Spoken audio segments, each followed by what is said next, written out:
الله أكبر.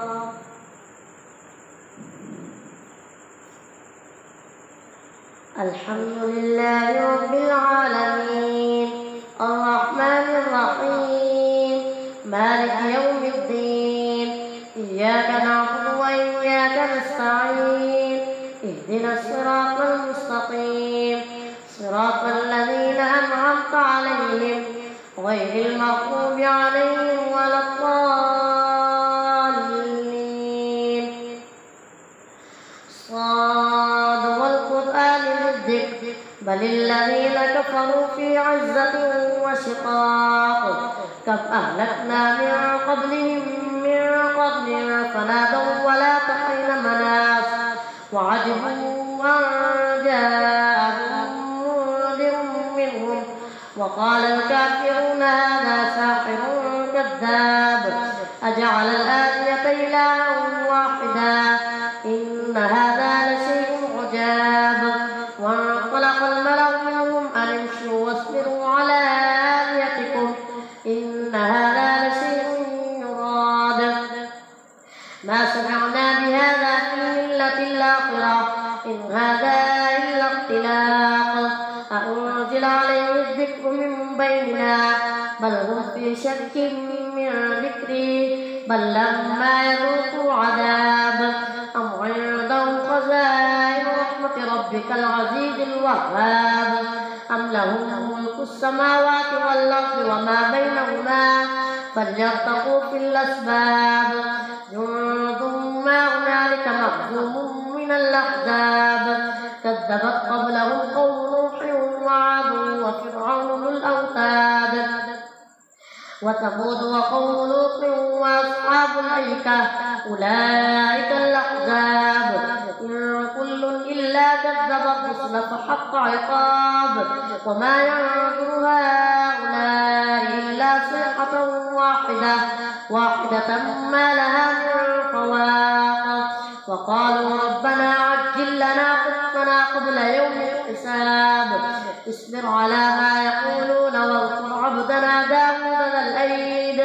إنه أواب إنا سخرنا الجبال معه يسبحن بالعشي والإشراق والطير محشورا كل له أواب وشددنا ملكه وآتيناه الحكمة وفصل الخطاب وهل أتاك نبأ الخصم إذ تسوروا المحراب إذ دخلوا على داود ففزع منهم قالوا لا تخف خصمان بغى بعضنا على بعض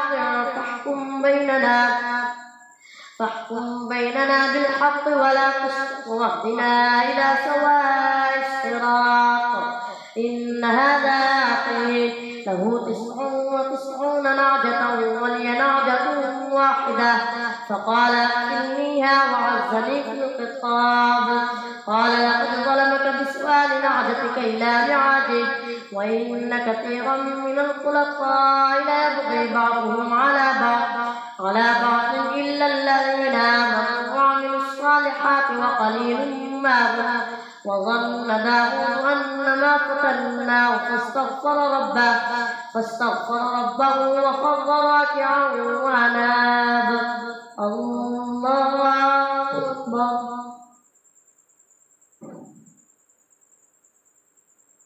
الله أكبر. فغفرنا له ذلك وإن له عندنا لزلفى وحسن مآب. يا داود إنا جعلناك خليفة في الأرض فاحكم بين الناس بالحق ولا تتبع الهوى فيضلك عن سبيل الله إن الذين يضلون عن سبيل الله لهم عذاب شديد بما نسوا يوم الحساب وما خلقنا السماء والأرض وما بينهما باطلا ذلك ظن الذين كفروا فويل للذين كفروا من النار أم نجعل الذين آمنوا وعملوا الصالحات كالمفسدين في الأرض أم نجعل المتقين كالفجار كتاب أنزلناه إليك مبارك ليدبروا آياته وليتذكر أولو الألباب. ووهبنا لداود سليمان نعم العبد إنه أواب إذ عرض عليه بالعشي الصافنات الجياد فقال إني أحببت حب الخير عن ذكر ربي حتى توارت بالحجاب ردوها عليه فطفق مسحا بالسوق والأعناق ولقد فتنا سليمان وألقينا على كرسيه جسدا ثم أناب قال رب اغفر لي وهب لي ملكا لا ينبغي لأحد من بعدي إنك أنت الوهاب فسخرنا له الريح تجري بأمره رخاء حيث أصاب والشياطين كل بناء وغواص وآخرين مقرنين في الأصفاد هذا عطاؤنا فامنن أو أمسك بغير حساب وإن لهم عندنا لزلفى وحسن مآب واذكر عبدنا أيوب إذ نادى ربه أني مسني الشيطان بنصب وعذاب اركض برجلك هذا مغتسل بارد وشراب ووهبنا له أهله ومثلهم معهم رحمة منا وذكرى لأولي الألباب وخذ بيدك ضغطا فاضرب به ولا تحنث إنا وجدناه صابرا نعم العبد إنه أواب واذكر عبادنا إبراهيم وإسحاق ويعقوب أولي الأيدي والأبصار إنا أخلصناهم بخالصة ذكر الدار وإنهم عندنا لمن المصطفين الأخيار هذا ذكر وإن للمتقين لحسن مآب جنات واذكر إسماعيل واليسع وذا الكفل وكل من الأخيار هذا ذكر وإن للمتقين لحسن مآب جنات عدن مفتحة لهم الأبواب متكئين فيها يدعون فيها بفاكهة كثيرة وشراب وعندهم قاصرات الطرف أتراب هذا ما توعدون ليوم الحساب إن هذا لرزقنا ما له من نفاد هذا وإن للطاغين لشر مآب جهنم يصلونها فبئس المهاد هذا فليذوقوه حميم وغساق وآخر من شكله أزواج هذا فوج مقتحم معكم لا مرحبا بهم إنهم صالوا النار قالوا بل أنتم لا مرحبا بكم أنتم قدمتموه لنا فبئس القرار قالوا ربنا من قدم لنا هذا فزده عذابا ضعفا في النار وقالوا ما لنا لا نرى رجالا كنا نعدهم من الأشرار اتخذناهم سخريا أم زاغت عنهم الأبصار إن ذلك لحق تقاسم أهل النار الله أكبر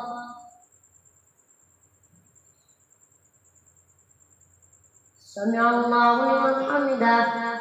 الله أكبر الله أكبر الله أكبر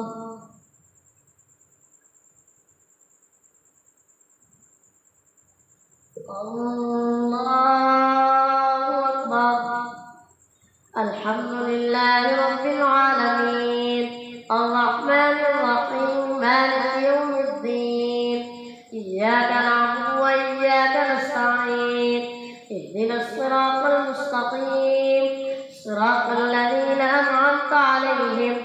غير المغضوب عليهم ولا الضالين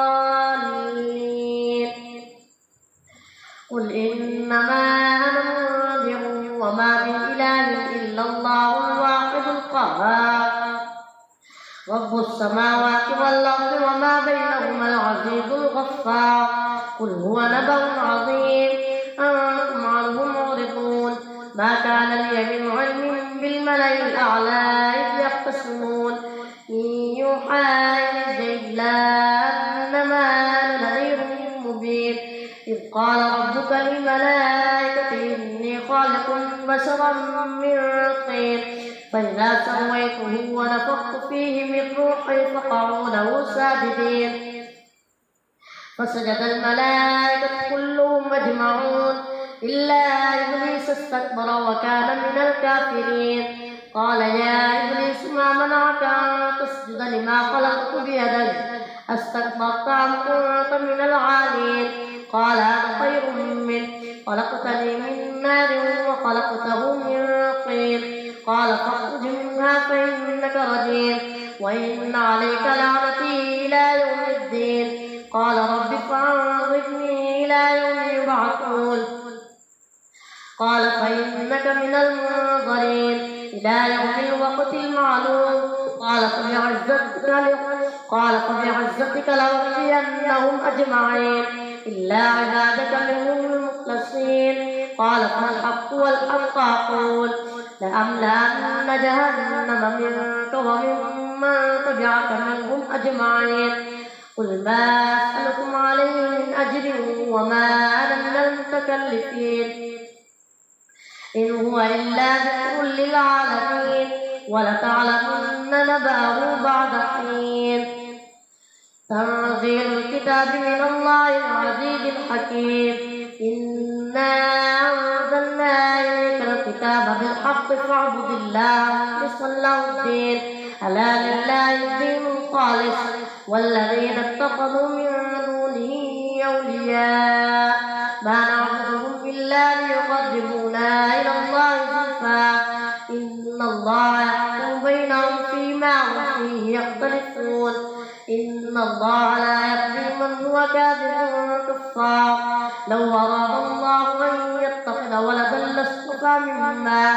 مما يخلق ما يشاء سبحانه هو الله الواحد القهار خلق السماوات والأرض بالحق يكور الليل على النهار ويكور النهار على الليل وسخر الشمس والقمر كل يجري لأجل مسمى ألا هو العزيز الغفار خلقكم من نفس واحدة ثم جعل منها زوجها وأنزل لكم من الأنعام 8 أزواج يخلقكم في بطون أمهاتكم خلقا من بعد خلق في ظلمات 3 ذلكم الله ربكم له الملك لا إله إلا هو فأنى تصرفون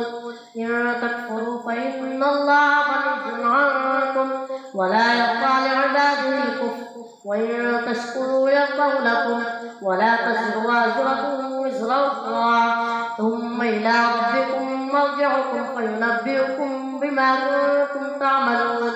إنه عليم بذات الصدور